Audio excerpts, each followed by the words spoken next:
Okay, Forged Youth. This one is super special because I have on Olympic cyclist Tyler Rorke. Now, it's super special because I have watched Tyler grow up. I met him when he was like 7 years old, and it has been so fun to watch his journey as he has just become this totally gritty athlete and been able to compete at the highest level. So I'm super excited that he is here, ready to share what it takes to get from playing sports for fun to zeroing in, focus level, and becoming an Olympian. I gathered from the recording with your parents that you actually started quite late. Like, how old were you when you started cycling? Well, I wouldn't say too late. I was 12. You were I was 12. 12. I was in grade 8. Okay, okay, I think that's 12. It's been about 10 years now. okay, Yeah. okay. So Um that some isn't late for your sport. some of the people who I train with have been riding since they were like 4 years old. Right. And then some of the people I've been riding with, or I do ride with, have been, in the sport for like 5 or 6 years. Okay. So So it's all over the it's place. a pretty good mix. I'd Yeah. say I started at a good age where, it wasn't something that I was forced to do. I know a lot of kids, especially in Canada, when it comes to like hockey, their parents throw them into hockey when they're like 4 years old, and then they're doing it because their parents put them in Yeah. hockey. Yeah. So I kind of liked the age that I started at, where it was something that I wanted to do. Yeah. Um, but yeah, it's been about 10 years now or so. Okay. So what was that like? How did you enter into that journey? You I started mountain biking. I didn't okay. start on the track. I started mountain biking for fun. Um, and I met I wanted to start racing. So I kind of started racing, and I joined into like a youth club team. Um, just because at races it's a lot easier to have with a Back. team, you get a tent, you get a coach, Right. you just get everything that comes with it. Yeah. And the coach of that team was like, "Oh, hey, during the winter when you can't ride mountain bike, you should come to the track and try the track." And I Okay. tried the track, and I was pretty good at it, and I liked it. And then for a couple of years, it was like mountain bike and road in the summer, and then when I couldn't do that, I was on the track in the winter. Okay. And then probably 5 years ago, I switched just to track. Maybe a little longer, maybe 6 years ago, I switched just to track. Okay. Yeah. What about track did you fall in love with in those like early years? I liked going fast. Me too, but I won't do it on Yeah, a bicycle. that was Motorcycle, pretty much yes. it. Oh yeah, and I liked going fast, and on the road and mountain, I was good, but I wasn't winning anything. Okay, yeah. But then in the winter on the track, I was, getting on the podium. I was winning some races, and when you're at that like 14, 15 years old, that stage, yeah, you just want to win, and it felt good, and I kind of picked what discipline that I thought I could actually, you know, pursue, and Yeah. that was track cycling. Okay. So at that time, did you have the Olympics in your like crosshairs? Or was it just something that you were enjoying the outcomes that you were getting in the moment and you thought, you know what, if I can stick with this, I can go somewhere, but you didn't really know where that was? Yeah, so when I was younger on the team, there was some older teammates who were going to junior world championships. Hmm. And that was kind of like for youth, that's like the goal to get to, Yeah. because it's the first time that you're able to race for Team Canada. Yeah. It's like huge event, and it's like, the pinnacle of youth cycling. Yeah. And so I had a bunch of teammates who were going to junior worlds who were older than me. And so when I was younger, it was just, I want to go to junior worlds. I want to go to junior worlds. I want to go to junior worlds. And so that was kind of the big goal. I didn't end up going to junior worlds, which I guess could be a topic of discussion. Mhm. But after that was when I got onto the national team. And the first year I was on the national team, it was just like, I'm happy to be here. I'm traveling a bit. I get a race. This is fun. Yeah. And then we kind of started rolling into Olympic qualifying season, which started in January 2023. And we were kind of like, we actually got a chance of qualifying. And then it Yeah. was like, ooh, this is the next goal. This is what I want to do. So Okay, that's quite the journey. Let's talk about that. Why didn't you make that first kind of, so I was a junior over 2020 and 2021. okay. So first year I was a Oh, junior. COVID. It was COVID and it Right, got canceled. right. And the second year was everything was kind of just opening up. And they decided to not take any sprinters. Okay. And then the following year was I wasn't a junior anymore. Okay. And it Timed was, out. yeah, You're too yeah. old. Okay. And so junior worlds is typically in August.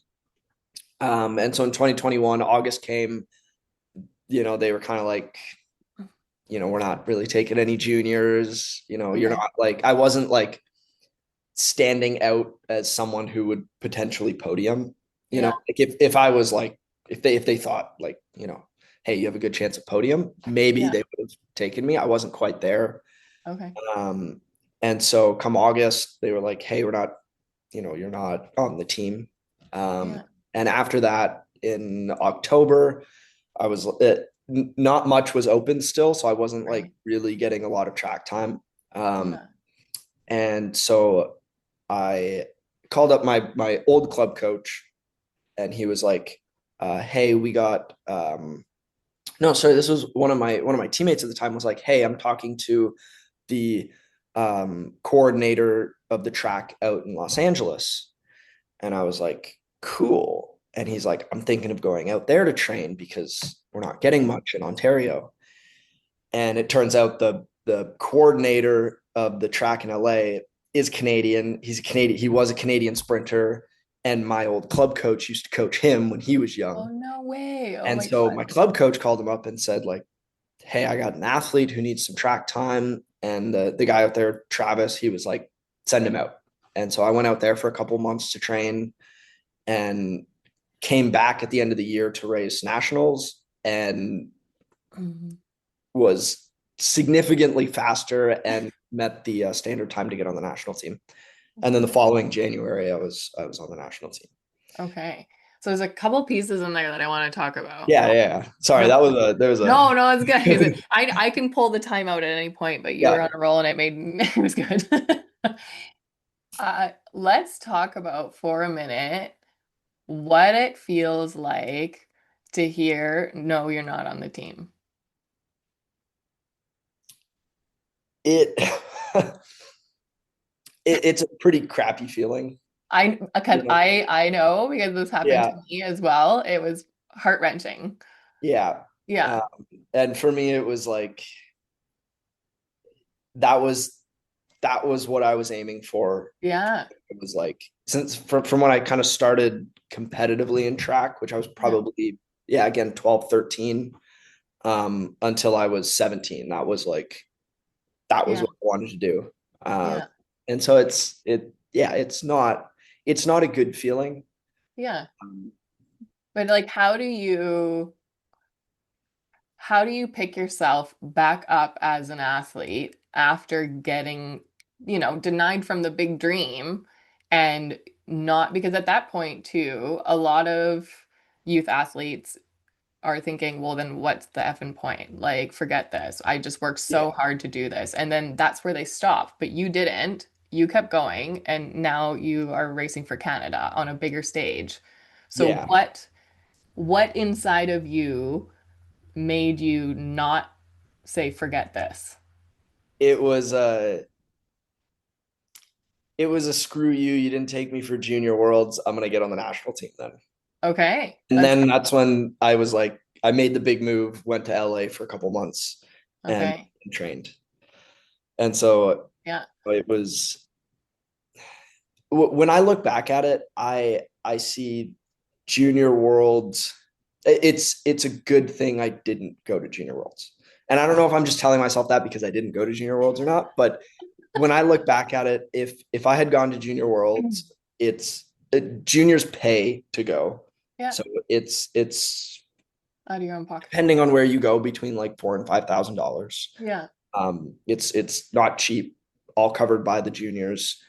Um, if I would have gone, it would have been, I achieved my goal, having spent quite a bit of money. hmm, I wouldn't have gone to LA afterwards. right. And going to LA for me was that next step that I needed to take in order to get onto the national team. Yeah, So, when I look at it, if I had gone to junior worlds, I wouldn't have gone to LA and I might not have gotten onto the national team the next year.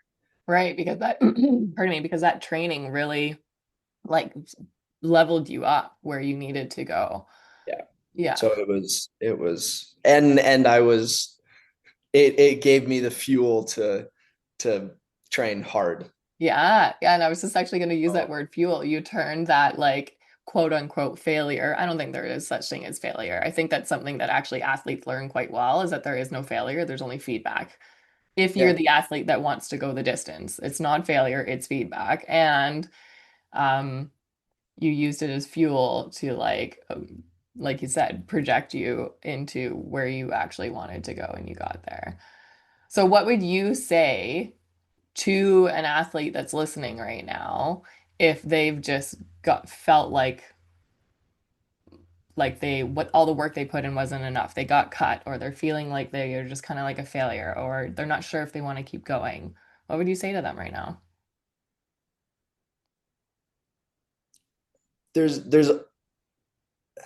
There's always two paths. Mm, There's never one line to for me get on the national team or you know making it to the next league or whatever. There's no one path, and I think mm, a lot of athletes think there is. yeah. Especially like when I talk to some of like the juniors now who are trying to get on the national team and trying to go to junior worlds and stuff. It's there. A lot of it's very tunnel visioned. It's very I got to Hmm. train to get fast to go to junior worlds. Then I go to junior worlds. Then I get on the national team, and then this, and it's like it's not always how it plays out. Hmm. And understanding that it's like there can be a different path, Yeah. is it's helpful to understand that. It's hard to understand that because that comes with the whole you didn't make the team news kind of thing. Yeah. But understanding that is crucial. Yeah, I agree. For me, I was 15 or 16 and I had already played provincial team volleyball the summer before and we won and it was freaking just epic. And then the next year went back, got invited to go back to try out again and I didn't make it that year.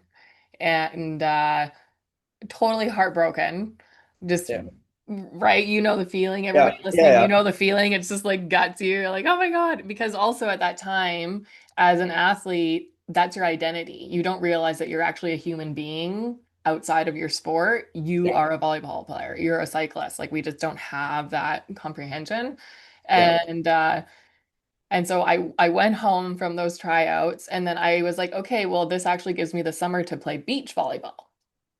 And so I started to play beach volleyball, and then I ended up winning the whole season and got to represent BC for beach volleyball instead of indoor volleyball. And it was like, okay, so if I had made the team for indoor, then I wouldn't have had this Yeah. opportunity to actually do the same thing in outdoor, right? And so it's just it's true. It sucks in that moment, but if you're looking like if you look for something, you're going to find it. So if you're looking for the Yeah. lesson, you're going to find it. If you're looking for the next door, the next opportunity, it's going to be there if you want it. Yeah. Yeah. Yeah. And I still carry that mindset on now where, Mhm. if there's a race that I don't get selected to go to, you know, Mhm. in my mind, I can tell myself that, okay, you know what? Maybe this door closed because another one's going to open down the road kind of thing. Yes. Yeah, that's such a solid way to approach life, really, Yeah, right? Not even a absolutely. sport, life. Yeah. Okay, so then I really want to dive into the grit that it takes to be an athlete at that level. Because Yeah, like it is not just for shits and giggles at this point. It is you're training how many hours a day, you're eating what, sleeping, you know what I mean? Like it's yeah. everything is so huge. You give up a social life when you're young, all those things. So let's talk about that for a little bit. What does your training look like right now? So I train 6 days a week. Okay. It's full time. Yeah. Like it's a full time job for me. Yeah. Um, Most days Monday to Friday is pretty much all day in Milton. So I train in Milton. I live about 45 minutes to an hour away. Okay. So I drive in the morning, on days I have gym. So Monday, Wednesday, Friday, I'm in at typically about 9:30. And I typically leave around 6 p.m. Okay. And I'll have, gym in the morning, which is a couple of hours. I then have a break, which is a couple of hours, which, will be eating lunch, physio if I need physio, or massage, or meetings with coaches, Hmm. and just kind of taking a breath between gym and track. And then in the afternoon, we're typically on the track for about 3 hours. Wow. And then I come home. And then Saturdays I have my ride at home to do. So I get my road bike and I go out on the road for a couple of hours. Okay. Yeah. Yeah. Yeah. And then So Sundays off. Sundays off. That's good. Yeah, there's got to be a day of rest, right? Yeah. Yeah. So as let's rewind to when you were like a kid. Yeah. Is a little bit Uh, different schedule. Different schedule, but still highly involved, right? Like I don't Yeah. know for you, but for me, I was like, I'm sorry I can't come. I have a tournament. I'm sorry I can't come. I got to go to practice. I'm sorry. Like so I didn't have a social life, but for me, my why I was playing and my goal was so much bigger than going to a party or Yeah. whatever, right? But like, what was that like for you, and how did you continue to like choose yourself and your sport above everything else that was going on with like normal being a youth? Um, I think I did a pretty good job balancing it when I was younger, um, Hmm. which I still think is very important, balancing the work life balance. Yeah. For me, it was I liked the competitiveness and the success that I had Hmm. when I was younger, Yeah. um, and that was always a little bit more important to me than going to a party. You Hmm. um, but I didn't trade all of it for my sport. There was still the occasional weekend or the week that I had off that I would spend, as much time as I could with my friends, and Yeah. going out as much as I could. And then, when I was back to training, it was just an easy switch. Right. And I still do that now quite a bit. Typically we have a big training block before a race. We're traveling for a week. We race for a couple of days, and then when we come back, we have the week off. So like Hmm. this week right now, I just got back from racing last weekend, and I had this week off. And so on my weeks off, I want to do as much as I can. I want to hang out with my friends every night. If Yeah. go out to a bar on the weekends, maybe. Yeah. Um, and that way, when I go back to training, I'm not missing out. I don't feel like I'm missing out. You know what I mean? Yeah. Like I Yeah. get I Totally. get as much as I can in on my time off, and then when Yeah. I go back to training, I'm focused. I'm 100% on training.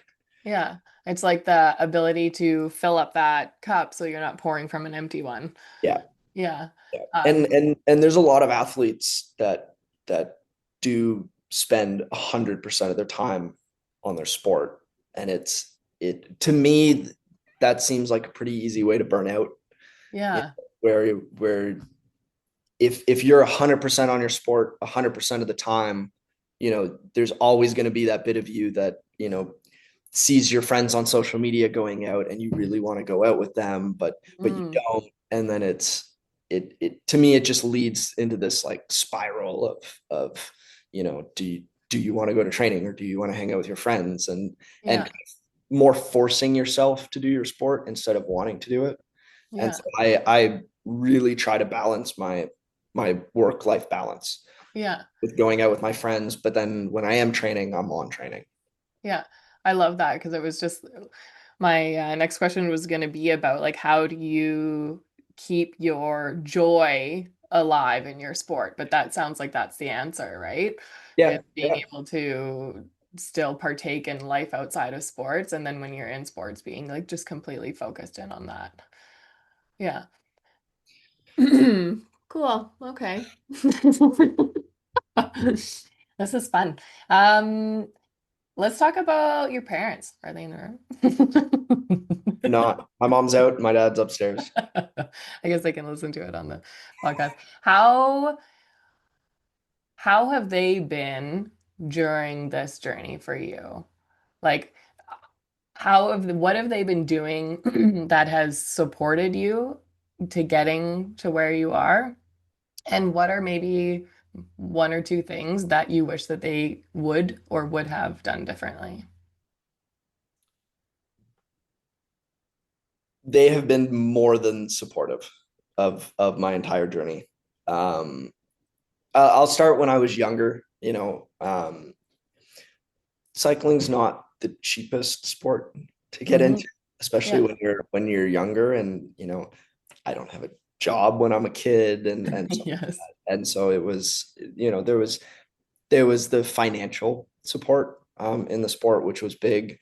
Um, they also they would drive me to Milton every day that I'd be going there when I Right. was younger, before I had my license and I couldn't drive. And yeah, that was pretty much the entire reason that I was able to continue in the sport, basically. Yeah. Yeah. Um, as of now, they still let me live in their house, which is which is good. They haven't kicked me out yet. Um, Good. uh, yeah, it's they've supported all the decisions that I've made throughout my career, and they don't push back. They've never been like oh, you have to do this today. You got to go to training. You got Mhm. to do this. It like they are 100% supportive in whatever decision that I make, day to day and in long term.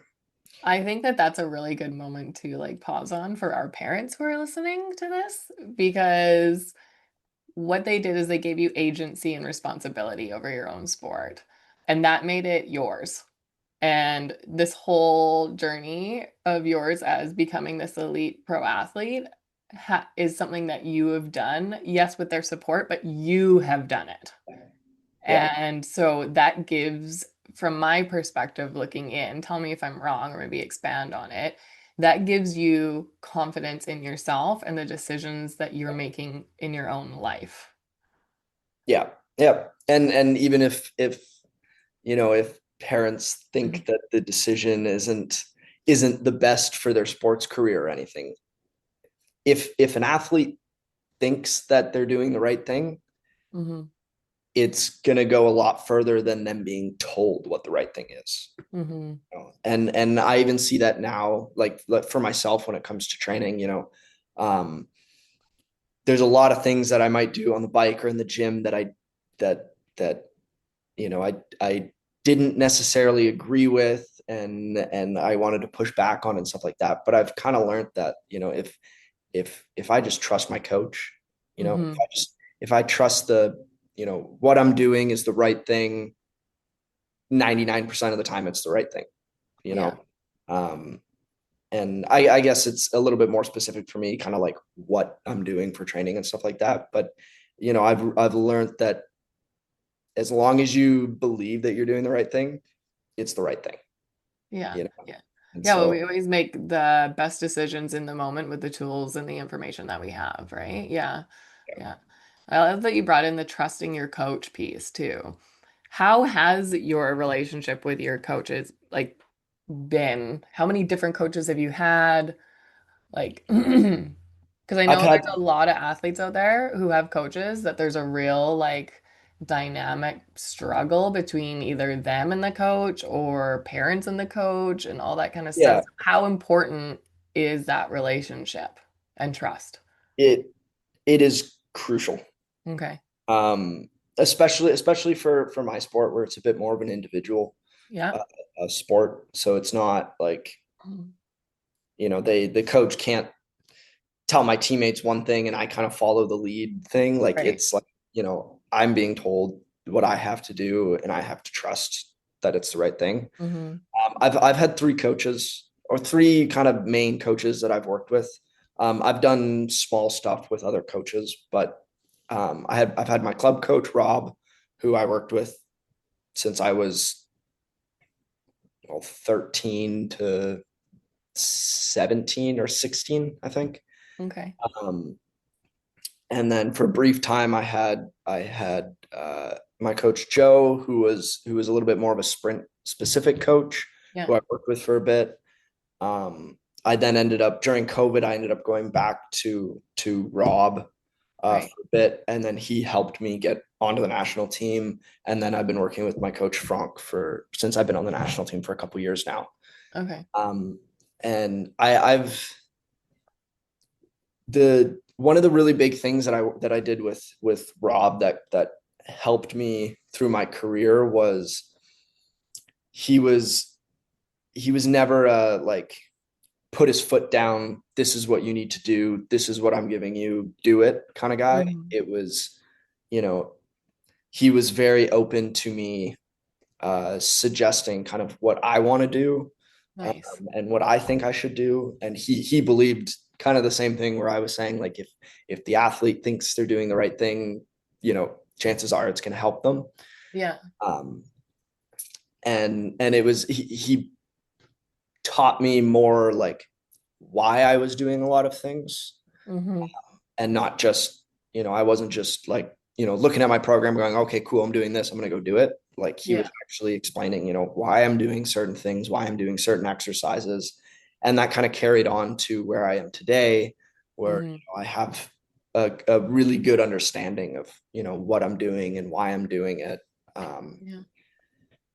and then with my coach now, I also have a really good relationship where, you know, being an individual sport, there's a lot of times where I do have to like, you know, fight for myself kind of thing. Hmm. Yeah. When, you know, my teammates selected for a race and I feel like I need to be selected, I don't, I don't like it's my coach that's making the decision. So I don't have my coach who's fighting for me. Right. It's I kind of have to stand up and speak my mind and fight for myself kind of thing. Yeah. Um, but in a healthy way. You know, Yeah, there's totally. no grudge being held at the end of the day. Yeah. When it comes down to it, what the coach says. Yeah. But I think it's a healthy relationship with not just listening to what he not or obviously listening to what he says, but not just kind of blindly, Following. following what a coach Yeah. says, but like, understanding why and you know, fighting for yourself in your sport. Yeah, I think that that is a big thing is knowing when to advocate. Pardon me, I've got to clear my throat. I have this like weird oat creamer in my coffee and it my throat. Anyway. We'll edit that out. No, what I was saying is that being able to know when to advocate for yourself is such a powerful and important lesson that Yeah. like you are learning through sports. A lot of people learn through sports because I know it's hard to, and I find that with the new kind of demographic of kids who are coming up now through sports, they aren't necessarily the best at speaking up for themselves or communicating in general because they've grown up doing it on phones, Yeah. right? And so for them to be able to question their coach is like a really big anxiety piece for them. But being able to move through that and do it anyways is just, it's such an important lesson to learn, is to being Absolutely. able to advocate for yourself, say what you think in a respectful way, and ask for an explanation, or all that kind of stuff. And I think too, I love that you said that Coach Rob, it sounds like he was teaching you how to think and how to be an athlete, not telling you what to do. Yes. Yeah. And like for all the coaches listening to this, that is a piece for you, Yeah. because that's how you develop humans who understand the importance of why they're taking certain actions, or how things actually work and intertwine and can cross over and all that. So take the time, because that is, like, I've been a coach for years, and explaining why takes time, and it Yes. takes intention, and it can be annoying 100% to explain it. But if you're doing that, you're building into more than just your athlete, you're building into the person. And so coaches, Absolutely. take the time. Okay. Did you have any mental training that you've like, do you have a like a mindset performance coach that works with you or anything like that? Did any of your coaches dive into that at all? I've worked with a couple of mental performance consultants Yeah. over the years. Um, Sometimes it's very helpful, sometimes not as much. Yeah. Um, it was really, really good when I was younger because they kind of, they helped set goals, they helped, understand goals, they kind of helped with maybe getting overwhelmed at a race and stuff like that. Yeah. Um, I think I'm not saying I'm at a point where I don't need it, but I'm at a point where I've kind of learned what I needed to kind of cope with, stress with getting overwhelmed at a race or setting goals. Yeah. And so I'm not currently working with one. Yeah. Um, but So yeah, I've worked with a couple over the years. what how do you get over being overwhelmed at a race? I just remind myself that ultimately I'm doing this for fun. Okay. I'm doing this because I like doing it, not Yeah. because someone's forcing me to do it, not because I put, high expectations on myself.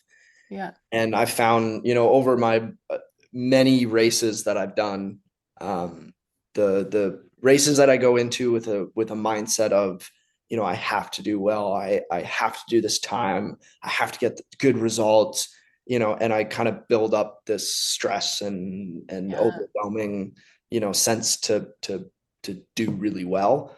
Yeah. I don't do well. Yeah. And all the races that I go into thinking, you know what? I've trained as best as I could for this race. I'm just gonna go out and obviously go as hard as I can, but just have fun. I Yeah. end up doing really well at. And so I've just kind of over the years I've learned to not to initially not put that stress on myself. Uh, Right. and knowing that like, when I don't put that stress on myself, it's actually good. It like I know that I will do better when I don't Yeah. put that stress on myself. Yeah. So it sounds like a lot of self-talk going on in the Yeah. old. Yeah. Self-talk and just kind of turning it off, Yeah. just not thinking about it as much. Yeah. Yeah. Just trusting your training, really, right? Yeah. Yeah. Yeah. Yeah. Um, damn it. There was another question that I was gonna ask you about that. Oh, goals. Yeah. Like, I love that you kind of brought in the added pressure to ourselves of getting certain outcomes, and how when we're totally focused on cutting time, making the podium, like making the team, like all of these outcome specific goals that it really doesn't do us any good when we are in competition mode. So, Yeah. like, how do you go about? I know you're just saying you're just switching it off, but this is for kids, like if they want to learn how to switch it off and like have a goal, but also be able to like not get so stuck on the outcome. Like, how do you stay in the moment and stay in the process rather than be all hung up? Let's try and break it down. I think I'm gonna go back to the trusting my training. You Okay. know, my sports. Uh, I don't know. You might. I like to call it like a compound training sport. You know, where my when I go through my like hard training phases when I'm not racing, it's like we call it putting ourselves in the hole, where you're Okay. training so hard that at the end of that block you are quite a bit slower. You're sore. You're at the point where you're so tired that you're not sleeping. Yeah. um, and then after that, you kind of taper into a race and you feel good. Yeah. And so at a race, being a sprinter, where you know a lot of my performance is just going 100% and trying to reach and trying to just put all of my energy into a sprint. Hmm. Um, and so I know that you know my where that level is of me going 100% is not determined that day. Right. It's entirely determined by the months leading up to the race. Yeah. And so I know if I've trained hard, if I've had a good training block, if I've gone 100% in training, that my 100% is set. you know Hmm. and all I got to do is just go. Yeah. um it's I guess it's a little bit different, like for maybe team strategy sports, whether Hmm. it's hockey, soccer, football, where you kind of do have to think a little bit more about what's going on. Yeah. I'm in a sport where if I'm doing a individual time trial effort, I can just all I got to do is go 100%. Yeah.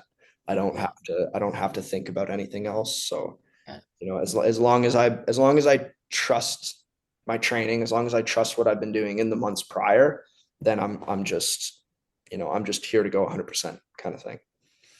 What I'm hearing you talk about is you're controlling what you can and letting go of what you can't control. And right. And so when I work with athletes on their performance mindset, you can control your effort, your attitude, your self-talk, your preparation, and your focus. Yeah, And so if you are giving 5 out of 5 on all of those things and you show up, then whatever the outcome is still something that you can be proud of because you did everything within your power to leave it all there. yeah. And then the outcome come what may, kind of a thing. Yeah. Yeah. Very cool. So, have you ever been injured and had to recover? I What's have. that like? It sucks. I mean, I think everybody can guess that it sucks. Um, I've had injuries where I'm, maybe broken an elbow or a concussion where I'm actually out for a certain amount of time, not doing anything. Okay. I've also had injuries that linger over time, Hmm. and don't they don't stop me from doing my sport, but they kind of impede it. Yeah. Um, and yeah, both are both suck. Do Yeah. you find that that you have to switch almost into a completely different mindset of being the athlete to being the recovering athlete? And so your time and intention and energy switches from getting better at your sport and performing and like all of those things to what are all of the actions I need to be taking to make sure that my body is recovered 100%? So that, like, is it a mindset switch too? It is, especially when it's like a concussion when Mm. you're not allowed to do anything for 4 weeks. Yeah. It becomes, instead of every day I get up to and go through my routine to train hard, I'm now switching that from getting up and changing that routine so that I recover as fast as I can. Yeah. Um, as for the long term lingering Yeah. problems, it's hard when you can train, but it's still getting in the way, and Yeah. you're kind of in between the two mindsets of, do I train through it? Do I take time off? Yeah. What do I do? So it is two entirely different mindsets. Yeah. Yeah. So how do you know, like, what for you is the, okay, I need to take time off? Um, when my team doctor says so, or when my physio says so. That makes sense. That makes Other than that, like, I mean, I'll call myself a little bit stubborn for some things where, it's just, cool. My knees bugging me. okay. Okay. Yeah. Yeah. um, which I don't suggest anyone does. If there's issues, make sure that it's looked at and assessed properly before just kind of training Yeah. through. Yeah. And we have a huge staff that works with us, from physios to chiropractors to massage to like Mhm. an actual team doctor, uh, Yeah. and everybody's, you know really good with, um, making sure that you're actually able to train, Yeah. which I'm very thankful for the people on my team, because they're not uh, they're not influenced by the coaches, which Yeah. is nice. When you look at like a professional hockey team, and maybe someone's injured a little bit, and the team doctor might think that they shouldn't play, but the coach comes in the room and says, I think they should play. It's Yeah. the doctor kind of just has to listen to what they say. Yeah. But our staff is like, if you're hurt, if you're injured and you shouldn't be training, they'll put their foot down and say you're not doing it. Yeah. Yeah. So what role does recovery play in your like everyday life when it comes to like massage and physio and icing and all of that kind of stuff? Like is that a big part of your training is also training and making sure that you're doing all that? It's I'd say 40% of my time is Okay. focused on that, and the other 60 being training. Yeah, yeah. It's a huge portion of training. Like, Yeah, it's not really two different things. You yeah, especially in our training, there's no off season for us. right. Our off season is the week off we get after our races, Yeah, which is 4 or 5 times a year. Uh, right. and so if I'm not recovering, if I'm not focused on my recovery, and I Hmm. got, an 8 week training program ahead of me, it's like, how far am I really going to make it if I'm just tired and sore and not recovering day to day? Yeah. So yeah, it's a huge portion in our training. Did you hear that, athletes? It's a huge portion. I just know that a lot of the youth athletes that I work with, it's yeah, okay, sure. I'll stretch. Okay, sure, I'll ice. Okay, but are they actually doing it and do they acknowledge the importance and how big of a role that it plays for Yeah. sustainability? Like if you're just gonna go play hard and like till you graduate high school or club or whatever, then keep going without doing the recovery. But if you actually want to take the sport seriously and go as far as you can go, then That's where you need to actually the 40/60. I love that you brought in like an actual percentage for people because Yeah. that's, I mean, I'm rough guesstimating, but but you know. yeah, yeah. But Okay. yeah, pretty much most of the time that I'm not training, I'm focused on recovery in some sense, whether that's, you know, stretching, ice bath, like actual like active recovery modes, or Yeah. whether that's, sitting on the couch and watching TV instead of going out and running around and hanging out with friends. Yeah. Yeah. Yeah. Uh, oh, I keep having these questions mid-talk and then they're like, poof. Oh my God. Um, it was about, no, it wasn't about recovery. Oh, what is it like to, like, for you, you're training so hard for so long for a race that's like so Oh, short. Like that is I just so get that question a crazy, lot. right? Yeah. So like tell me about that. Like what? Like just talk me through that. That just seems so crazy coming from me because I had like a game every 2, 3 games every weekend kind of a thing, right? Yeah. Like, Yeah. For me, it's I don't see it the way most people do because it's just what I've been doing for so long. yeah. It doesn't seem irregular to me. Yeah. Um, it is it does kind of come into play when maybe I don't do well in a race. And in the back of Right. my head, I'm thinking, cool, I just trained 8 weeks for a 10-second race that I lost by 0.2 of a second. Crazy. you know, like when you put it like that, it's Yeah. like, but it's not a common thought to me. You know, Okay. Yeah. it's just training as hard as you can to get as fast as you can and race as well as you can. Yeah. Yeah. Yeah. Um, so what next for you? Actually, I leave for Los Angeles in actually the end of next week, Okay. and I go out there for I think it's 2.5 weeks.